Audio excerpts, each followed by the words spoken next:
Bienvenue. Aujourd'hui, on va plonger dans un univers qui est absolument partout autour de nous, mais qui est pourtant presque invisible, celui de la maintenance industrielle. C'est un peu le moteur caché qui fait tourner notre monde, des usines qui fabriquent nos objets du quotidien, jusqu'au transport qu'on utilise tous les jours. Allez, c'est parti, on va décortiquer ensemble comment tout ça fonctionne. Cette citation, elle est parfaite pour comprendre l'enjeu. C'est un peu comme en Formule 1. On peut avoir le meilleur pilote du monde. S'il n'a pas une équipe de mécaniciens experts derrière lui pour préparer, régler et réparer la voiture, il ne gagnera jamais la course. Eh bien, la maintenance, c'est exactement ça. C'est bien plus que de la simple réparation. C'est une fonction totalement stratégique. Alors, imaginez le scénario catastrophe. Une ligne de production dans une usine s'arrête, d'un coup, net. Les conséquences, elles sont immédiates et brutales. La production est à l'arrêt, les livraisons prennent du retard, l'entreprise perd un argent fou, et pire que tout, elle perd la confiance de ses clients. C'est précisément ce cauchemar que les équipes de maintenance s'échinent à éviter chaque jour. On touche là au cœur du métier. La mission numéro 1 de la maintenance, sa raison d'être, c'est de garantir que l'outil de production soit toujours disponible, toujours performant et toujours sûr, en permanence. C'est, pour ainsi dire, le battement de cœur de l'usine. Si ce cœur s'arrête, tout s'arrête. Et pour accomplir cette mission, il n'y a pas une seule recette magique. Les techniciens s'appuient en fait sur 3 grandes philosophies, 3 manières de penser leur travail. Réagir quand ça casse, anticiper pour que ça ne casse pas, et optimiser pour que ça fonctionne encore mieux. La première approche, c'est la plus connue, la plus instinctive, la maintenance corrective. L'image qui lui colle à la peau, c'est celle du pompier. Une panne se déclare, l'alerte est donnée, et l'équipe intervient en urgence pour éteindre l'incendie, c'est-à-dire réparer et relancer la production le plus vite possible. L'objectif, c'est de minimiser le temps d'arrêt. Chaque minute compte. Ensuite, on change complètement de logique avec la maintenance préventive. Là, on est dans l'approche intelligente, dans l'anticipation. On n'attend pas la panne, on agit avant qu'elle n'arrive. C'est comme le contrôle technique pour une voiture. On vérifie les freins avant qu'ils ne lâchent. Le but, c'est de rendre l'équipement le plus fiable possible. Et ce qui est intéressant, c'est que même dans le préventif, il y a 2 écoles. D'un côté, le systématique. C'est simple, ça fonctionne comme un agenda. On fait la vidange de la machine toutes les 5000 heures d'utilisation. Point. De l'autre côté, il y a le conditionnel. Et là, c'est beaucoup plus fin. C'est comme si on avait un médecin qui surveillait la machine en permanence. On mesure l'usure, on analyse les vibrations et on intervient seulement quand les indicateurs montrent que c'est vraiment nécessaire. Et enfin, il y a une 3e voie, la maintenance améliorative. Ici, le but n'est plus seulement de maintenir la machine en état. Non, le but, c'est de la rendre meilleure qu'à l'origine.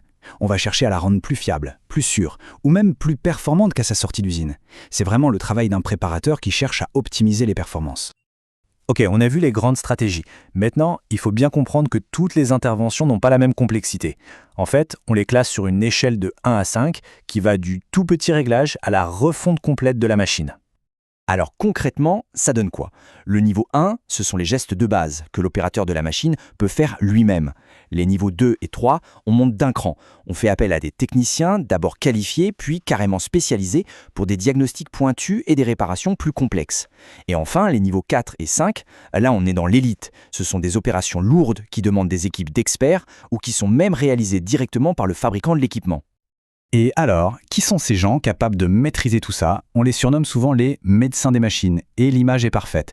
Parce que pour poser le bon diagnostic et trouver le bon remède, un technicien de maintenance aujourd'hui doit être un vrai couteau suisse, un expert dans plein de domaines différents. La compétence de base, le socle, c'est bien sûr la mécanique. C'est le squelette et les muscles de la machine. Il faut savoir démonter, remonter, aligner, lubrifier. Bref, il faut savoir mettre les mains dans le cambouis et comprendre comment les pièces interagissent entre elles. Puis vient toute la partie électricité et automatisme. Ça, c'est le système nerveux et le cerveau de la machine. Sans ça, la machine n'est qu'un tas de métal inerte. Il faut donc savoir lire des schémas électriques, comprendre le fonctionnement des capteurs et dialoguer avec les automates qui sont le cerveau de l'opération. Et enfin, il ne faut pas oublier des spécialités comme l'hydraulique ou la pneumatique. Là, on parle de la force maîtrisée. On utilise la puissance de l'huile ou de l'air sous pression pour créer des mouvements d'une force et d'une précision incroyables. C'est essentiel dans plein de secteurs de l'industrie lourde. Mais au-dessus de toutes ces compétences techniques, il y en a une qui est non négociable, la règle d'or, la sécurité. Savoir consigner une machine, c'est-à-dire l'isoler de toutes ses sources d'énergie pour travailler sans risque, et utiliser scrupuleusement ses équipements de protection, c'est la priorité absolue. Avant, pendant et après chaque intervention. C'est la compétence la plus importante de toutes. Et ce métier, justement, vit une véritable révolution en ce moment. Bienvenue dans la maintenance 4.0, l'ère où le numérique vient tout transformer. La caisse à outils traditionnelle du technicien se remplit de tablettes, de logiciels et de capteurs. On change complètement de dimension. Cette frise résume parfaitement le changement d'état d'esprit. On est parti du réactif, on attendait que ça casse. Puis on est passé au préventif, on suit un calendrier pour éviter que ça casse. Et aujourd'hui, on entre de plein pied dans le prédictif. L'objectif n'est plus d'éviter la panne, mais d'utiliser l'intelligence artificielle pour prédire qu'elle va arriver, parfois des jours ou des semaines à l'avance. C'est presque un super pouvoir. Concrètement, ça veut dire quoi? Le technicien ne reçoit plus ses ordres de mission sur papier, mais sur une tablette, via un logiciel de GMAO. Il peut parfois utiliser des lunettes de réalité augmentée qui affichent les plans directement devant ses yeux. Les machines sont truffées de capteurs connectés, l'IoT, qui les surveillent en continu. Et derrière, des intelligences artificielles analysent toutes ces données pour trouver le signal faible qui annonce la panne future. Alors, avec toute cette technologie, on pourrait se demander s'il y a encore une place pour l'humain. La réponse est un grand oui, plus que jamais. Le technicien de maintenance, c'est un métier d'avenir, un secteur qui ne connaît pas la crise et qui est en très très forte demande de compétences. Regardez ce chiffre, il est éloquent, 86%. C'est le pourcentage d'apprentis dans le secteur de la maintenance des équipements de gestion des déchets qui trouvent un travail dans les 6 mois après leur formation. 86%. Ça montre à quel point les entreprises s'arrachent ces profils qualifiés.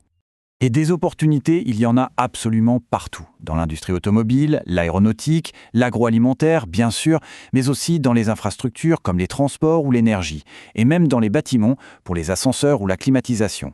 La règle est simple, là où il y a une machine, il faut un expert en maintenance. C'est un passeport pour presque tous les secteurs.